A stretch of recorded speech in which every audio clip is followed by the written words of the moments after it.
तो लगते बारू हो। केहू कहे आसमान के परी लागेलू, फूल रसावा भरल रस भरी लागेलू। देहिया ये तोहफा दिहल हवे भगवान के, हो हवे भगवान के। अरे तो सुनो, ई झुमका तोहरा कान के, दुश्मन बा हमरा जान के। अच्छा अरे हाँ हो ई झुमका तोहरा कान के, दुश्मन बा हमरा जान के। चल हटा। अरे कहाँ जाए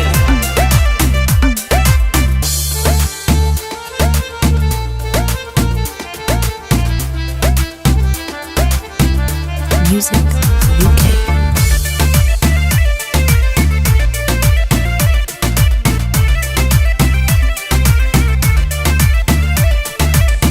आँखी में हमारा बयासन नशा, देखी के लगवा हो जाला बेहोश।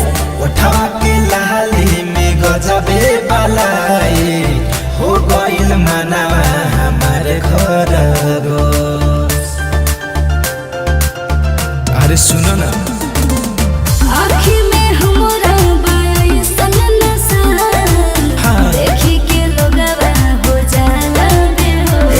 आय हाय उठवा के लाली में गजबे बलाई, हो गइल मनवा हमारे घर रोस। फीका लागे काला दो चांदो आसमान, अच्छा। वो चांदो आसमान के। अरे सासु में का हो, ई झुमका तोहरा कान के, दुश्मन बा हमरा जान के। ए हो ई झुमका तोहरा कान के, दुश्मन बा हमरा जान के।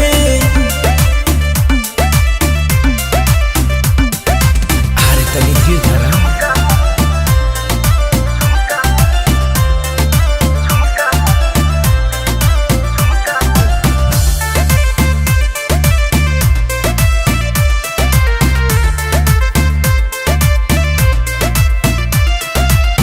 कमर कमानी की अलगे कहानी, हमर याद कतिलाना बा।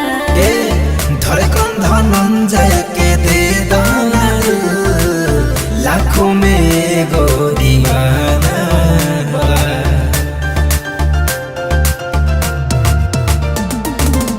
कमर कमानी की अलगे कहानी, हमर याद कतिलाना बा। हाय धड़कन धनंजय के दे दाना, लाखों में एगो दीवाना बा। सुनत द्विवेदी हैरान बड़ जान के, हैरान बड़ जान के। अरे सासु जन्मा रहो, ई झुमका तोहरा कान के, दुश्मन बा हमरा जान के।